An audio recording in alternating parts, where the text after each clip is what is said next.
Hello, everyone. Good day and welcome to our interactive webinar on why e-learning is the future of corporate training. Thank you for joining us today. My name is Una Montague and I'm the training manager at Technically Right IT. Today, we're going to encourage you to participate in this session by using your smartphone. Shortly, you'll be shown a QR code by Heidi, which you can scan with your phone. This will take you to a link where you can participate in polls and answer questions throughout the webinar. If you don't have your phone handy because you've given it to a toddler to keep them quiet for the next 30 minutes, then there's going to be a URL that Heidi's going to give you and you can access the link this way in shortly. If you'd like to ask Heidi any questions during the session, just add them to the chat and Heidi will answer these in the Q&A at the very end.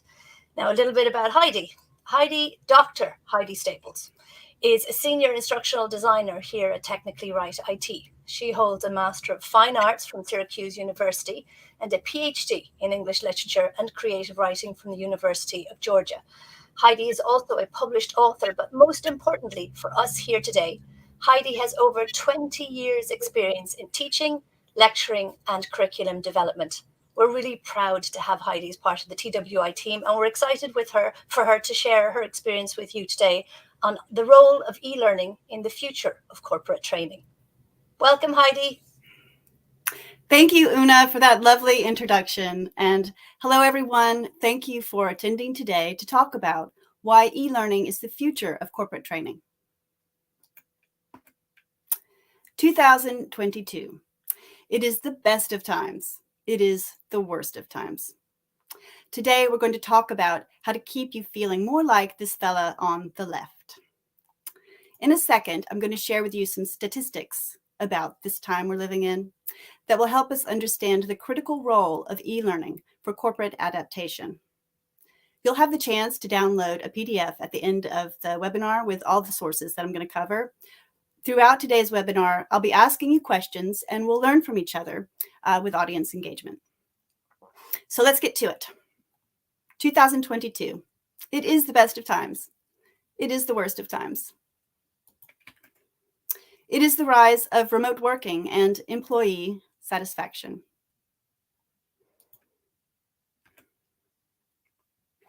It is the post-COVID world with the disrupted economy and the lurking memory, for some of us, of forced homeschooling.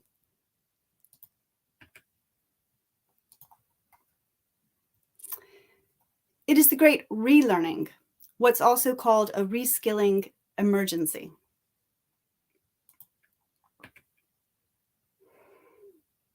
It is the Great Quit with en masse resignations. And it should be said, it's also a time of geopolitical unrest.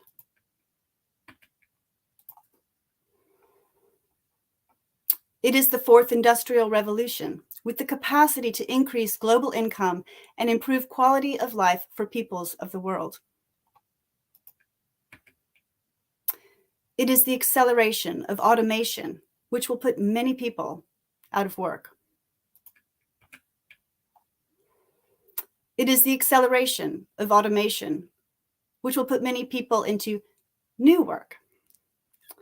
It is a time of change, a time to adapt from the old world to the new. Today, we're going to take a look at how corporations are using e-learning to adapt within these uncertain times. When we're finished, you'll have a clear idea of e-learning as an evolutionary tool and how its inclusion in a learning program can have a compounding impact on a company's employee satisfaction, efficiency, entrepreneurialism, and overall excellence. To help communicate this, I'll tell you a tale of two companies. One company keeps trucking along like it's pre-COVID 2017. That's these guys on the left. The other company takes stock of what's happening, like what you're doing by being here today. They begin an important process of adaptation. Our story begins long ago. But before we dive into our tale, let's take a minute to see what you think of when you think of e-learning. So if you would, go ahead and log into minty.com and enter the code and we're going to create a word cloud together. If you would, pop a few words into the form on your screen and on the question of what you think of when you hear the word e-learning.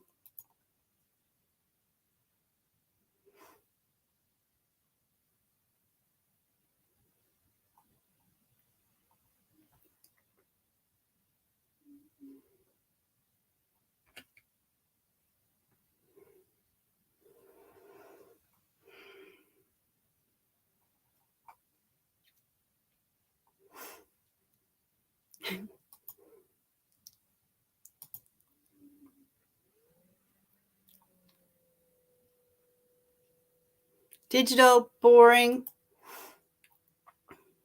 Independent learning, interactive, flexibility. Yes, I love these. Online. Yes. These are great. Thank you so much. Empowerment. Yes. Independence, flexibility. Asynchronous. Yes. Self-paced.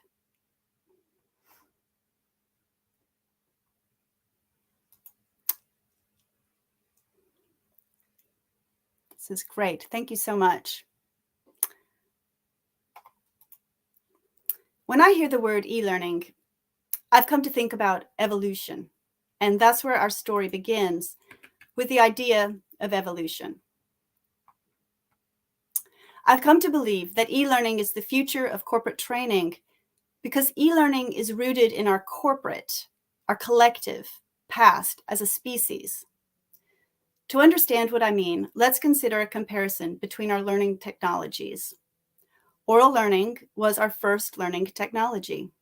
It's the way we're biologically wired to learn. This earliest learning was active, social, collaborative, and ongoing within our environment. Many of the things that you all put there, it's independent, self-paced. I've tried to represent that dynamic learning in this visual on the left. As I hope you'll see in a minute, this description of oral learning sounds a lot like e-learning.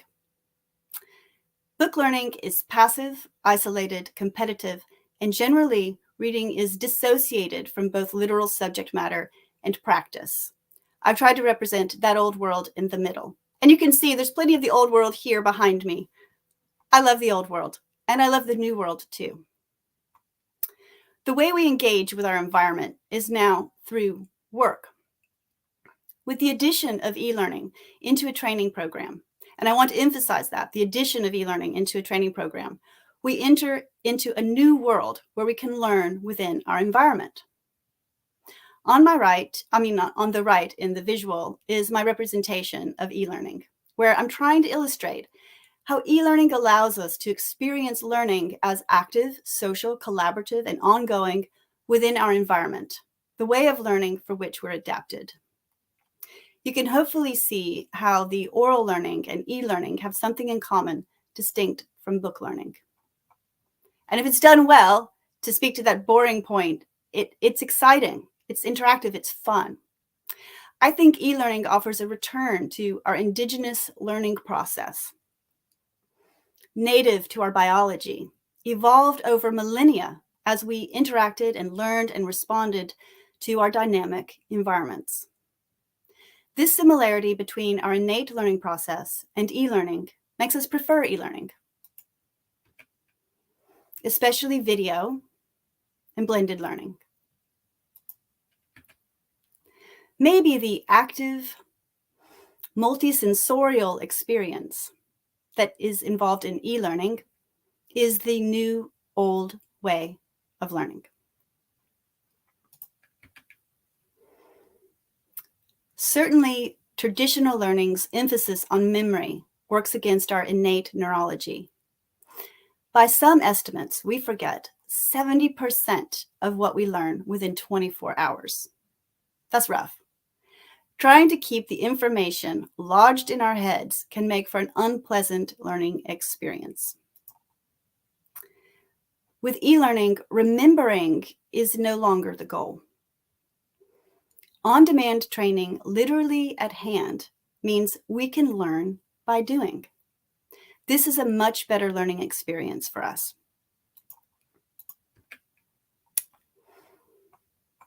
E-learning can return us to a learning experience aligned with our naturally active learning processes: situated, social, continuous, self-directed.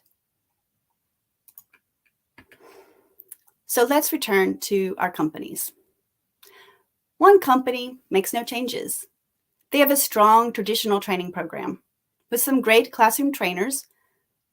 Program launched around 2017. The other company has a strong program as well, but given all the recent changes, they're beginning to think about pivoting their training into the new world, the digital age of learning.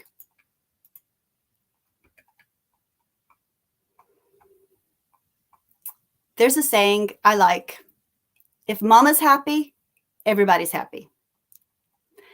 The same logic applies to businesses.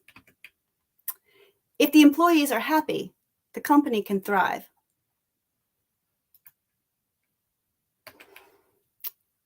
Any company wanting to thrive in the face of the Great Resignation, the Great Quit, to be where people are going rather than where people are leaving, will have to optimize their onboarding program. A great onboarding experience creates a stable, reliable, satisfied workforce. A bad onboarding experience has the opposite effect. In this time when e-learning is available to enhance a program, when onboarding is overwhelming for people, and if employees know that an enhanced program is available, it can be experienced as a concern for their well-being, as a courtesy.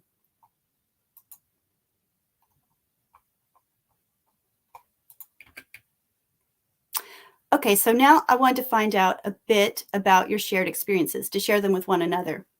I'm going to send you a question asking you to rank from most optimized to least the parts of your company's onboarding. And I just want to say your company's onboarding might be great. So it's not to put the onboarding program down. It's just to say what's the absolute best, and then put them in order from there and take a look.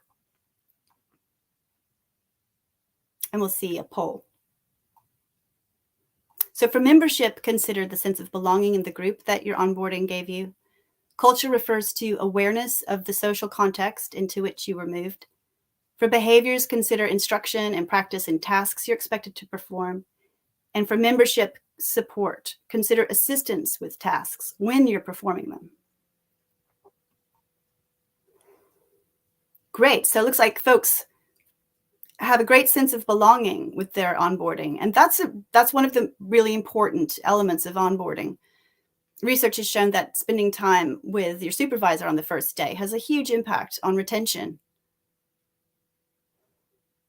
It also looks like performance support, which is where our e-learning would come in,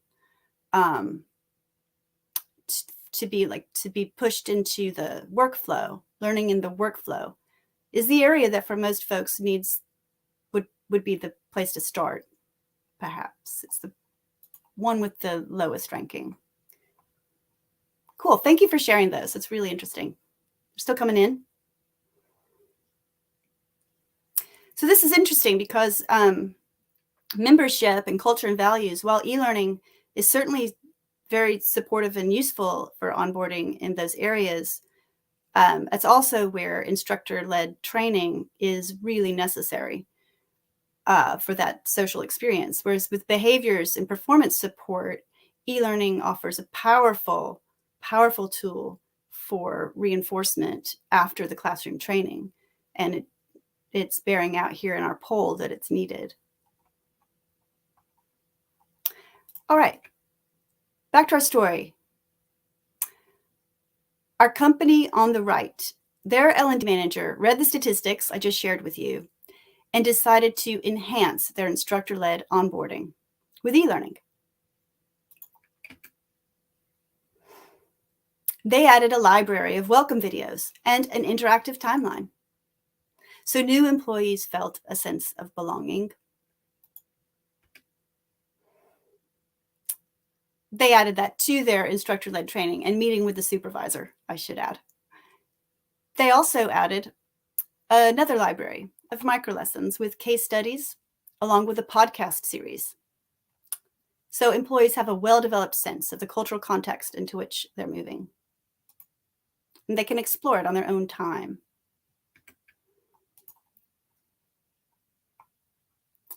They provided some interactive, adaptive, self-directed, on-demand, fun e-learning lessons demonstrating work-related behaviors so employees could practice at their own pace.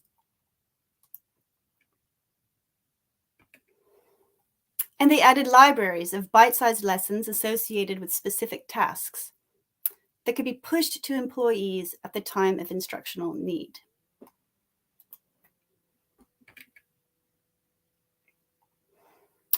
Like a lot of places, for to believe the statistic, the other company pretty much stuck with what they had.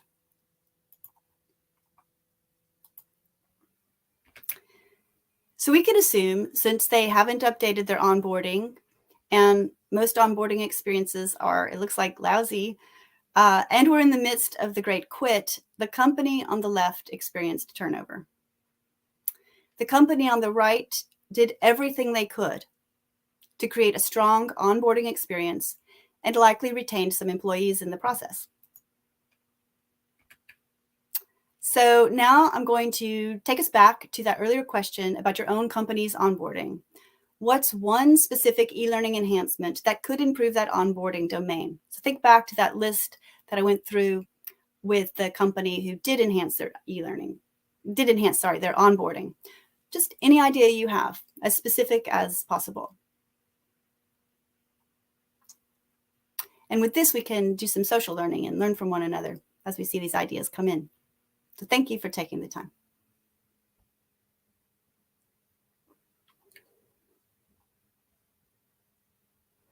Yes, videos to take us through timesheets. Absolutely. It's a great one. Short, informative videos. Yes. Short video library. Yes, I love that. Are there any particular libraries you'd like to see at your workplace? What sorts of information would you like to see in these video libraries? Structured and interactive videos, more learning. So it bears out, you like the videos. We like videos because it's like face-to-face. It's different, but it's similar. We learn best from live instruction and second best from video instruction. So not only do we like it, but it is how we learn best. That's what the research shows. Short how-to videos, e-learning around how to use our HR system. Yeah. Micro-learnings. Micro-learnings are very popular. We really like those as humans because they're really easy to digest. Something you can watch every time you don't want to admit you've forgotten again. Yes, love that. And we're going to talk about that in a little bit. This concern about forgetting that we have because we've been living in a fixed mindset in a book culture, in the old world. Real live examples. Yes. Thank you.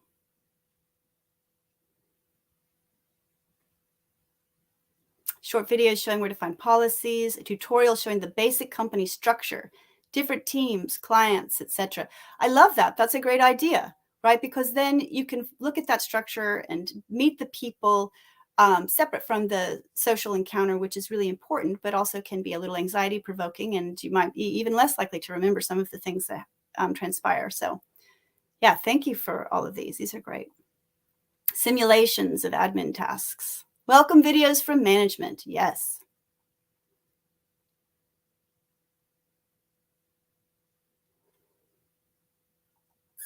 Thank you very much. Those were great.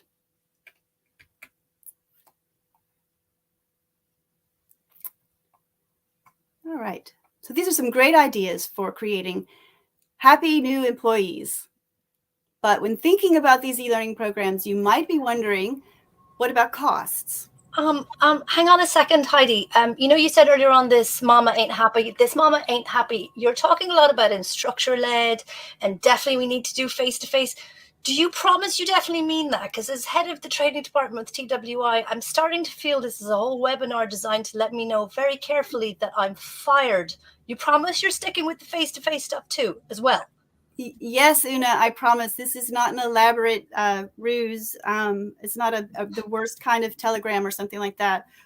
So yeah, best practice with e-learning typically uses a blended approach, and we'll talk about that more. We have some statistics about it, and I promise that's what we're talking about. We're talking about enhancing learning programs rather than replacing. Yeah. So Good. Thanks for asking. I don't know how you got back from backstage there, but thank you for asking.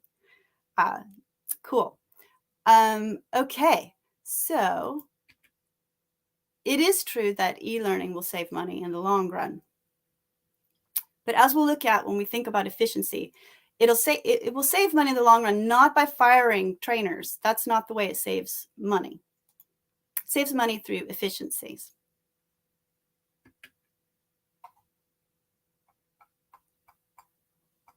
So e-learning helps reduce costs while improving on the educational outcomes associated with instructor-led classroom training. They go hand in hand together, and we get better retention of what's going on in the classroom, get active application of the knowledge and increased productivity in general. And we get the satisfied employees. And we saw earlier on that slide how when you have a satisfied stable of employees, your whole picture improves as a company. So okay, I'm going to ask you another question about your company's training program. I'm going to send you this question, ask you to rank from most optimized to least the elements of your company's training program. So this is beyond onboarding. So it's the whole training program, everything you're supposed to know in order to do your job, much of which might happen in onboarding, but not always. So we've got skills, behavior, product and service knowledge, software and systems, and compliance.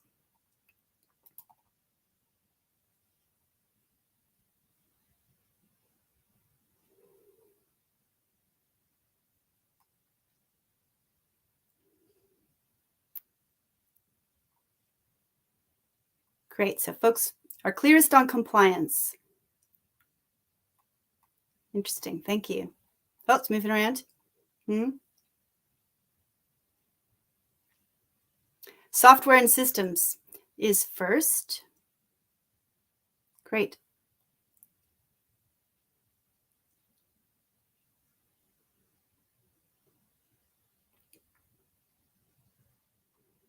All right. Thanks very much. Okay. So let's get back to our story and keep these things in mind as we go forward. Oh, we're still moving a little bit. Still thinking. I'll give you another second or two.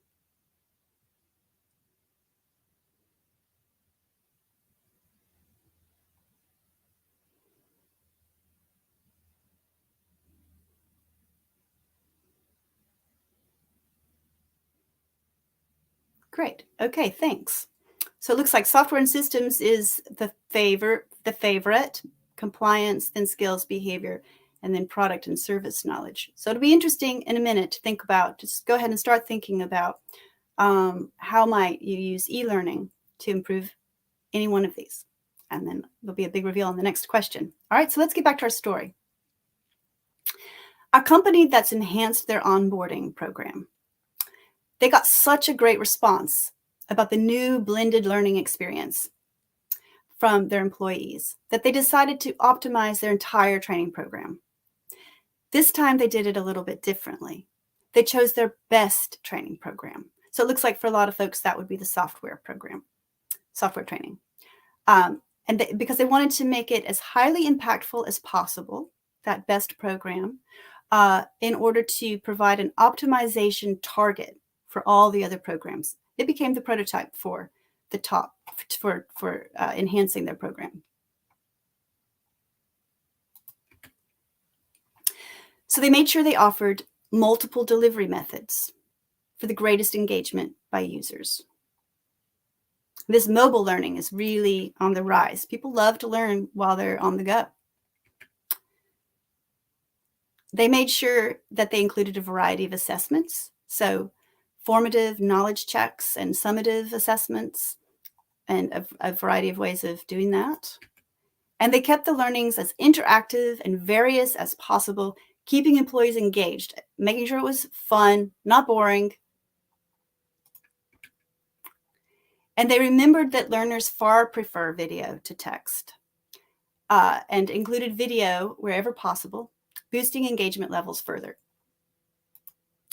And it just bears thinking that the engagement with the training is part of the engagement with the job. And employee engagement, of course, is very important for corporate success. They added social learning elements, maximizing learner satisfaction, engagement, and impact. And finally, and this is for you, Una, they preserved blended learning, and because that's best practice. To have an optimized learning experience, they'll have both live classroom training and the e-learning. So with this new training program, employees had 24/7 access to the knowledge they needed to do their job, increasing their efficiency. They knew exactly what they needed, where what they needed was. The other company, though, who were already facing the inefficiencies accumulating from those resignations during this time of resignations, continued losing a day's worth of work per employee due to inefficient knowledge sharing. So in a week, I just find the statistics so interesting. In a week, each employee loses a day's worth of work just trying to find the information they need to do their job. When you have an enhanced program with e-learning, that just wouldn't need to happen.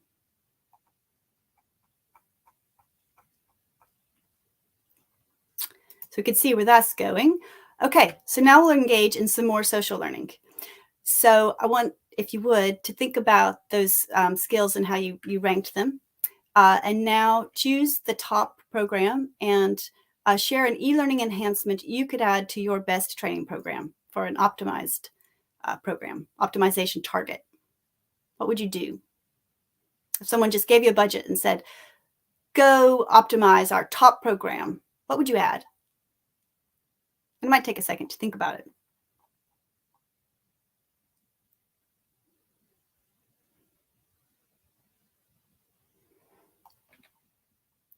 Interactive learning interface for product and service knowledge. Yes.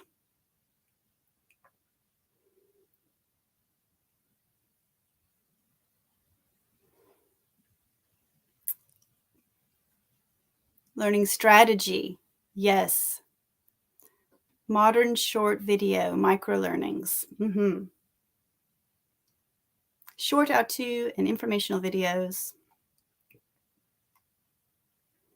Survey to employees to find out what they'd like to see or what they would find useful and go from there. I love that. Ask the student, ask the learner. That's great. Support bot. Yes. Tutorials with questions and then answer explanations. Yes. Centralized learning content, easy to find and access. Yes. Interactive simulations. Those are so cool. Watching someone do it and then being able to interact and engage with the video, really, really impactful learning.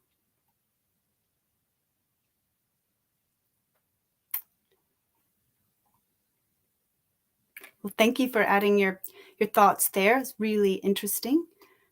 Okay, so get.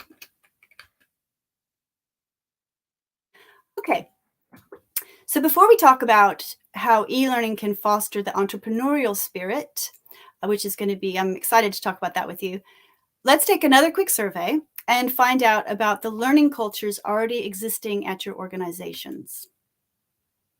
So the question is, how would you describe the learning culture of your company? We'll get a little feel for where we're all at.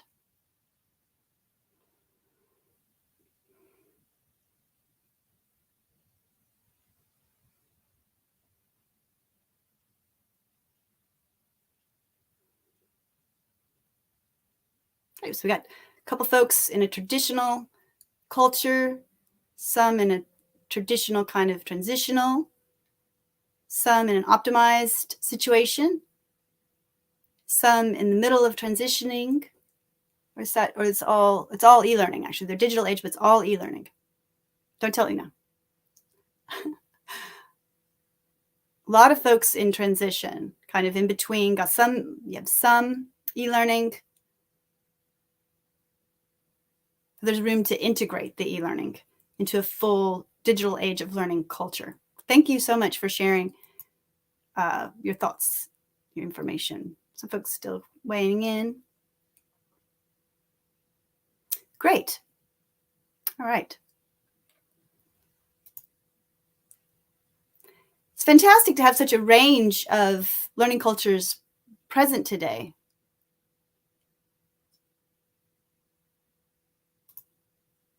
All right. Thank you for participating.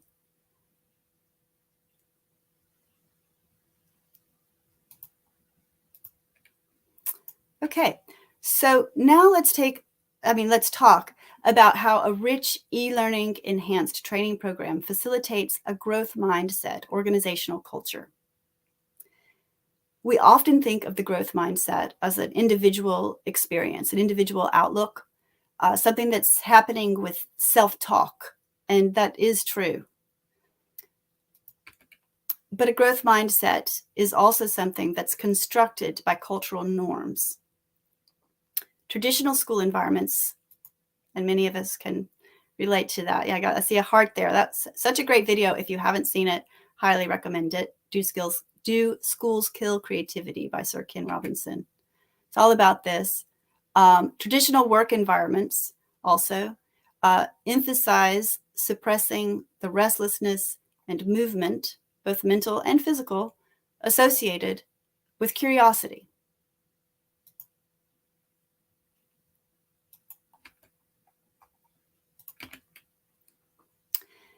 But we can create in our organizations learning cultures that foster, or rather, I would say, liberate innovation.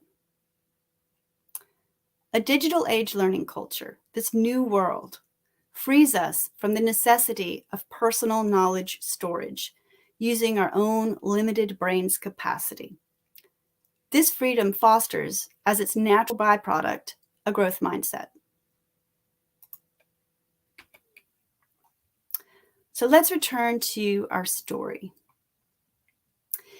In the company with a traditional learning culture, the old world, learning is, I would say, pathologized. And I don't think it's too strong a word. When an employee forgets what was covered in a training, and I think of that person who said they wanted some learning so they could cover it when they forgot it, but they didn't want people to know that they'd forgotten. When they forget what was covered in a training, the language around learning is suggestive of trouble or illness. The employee needs support or help. Here, so we can have a look. Any solution is delayed, and the experience may produce frustration. Asking a colleague for help disrupts the workflow. And these micro engagements produce what I would describe as ambient negative emotion. It's low key, but it's there. And the inefficiencies the process produces compromises innovation.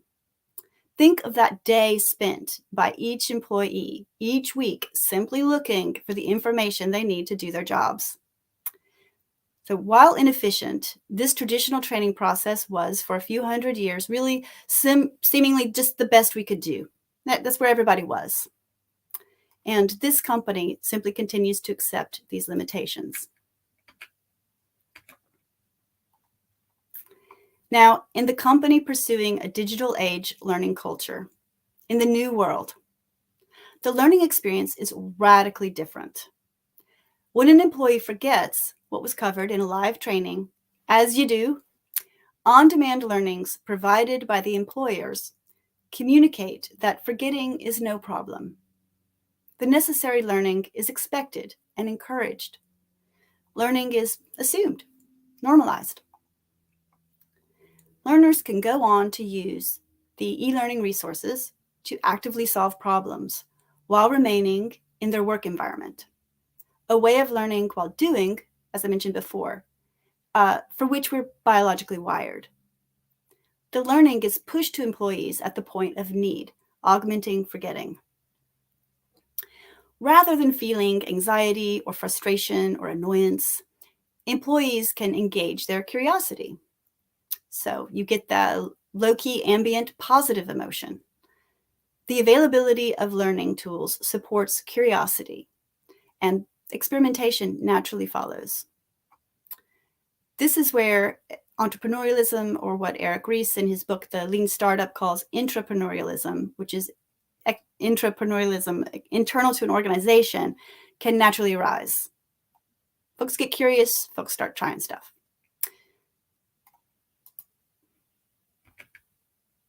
So in this company, the eLearning Enriched Training Program taps into each employee's natural capacity to pursue ongoing adaptation within a dynamic system, engaging our instinct to find novel solutions. We love doing that.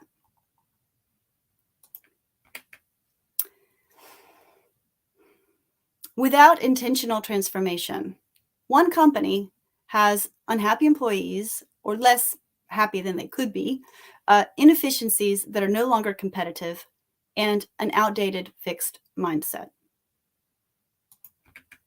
While the other company has emergent innovation.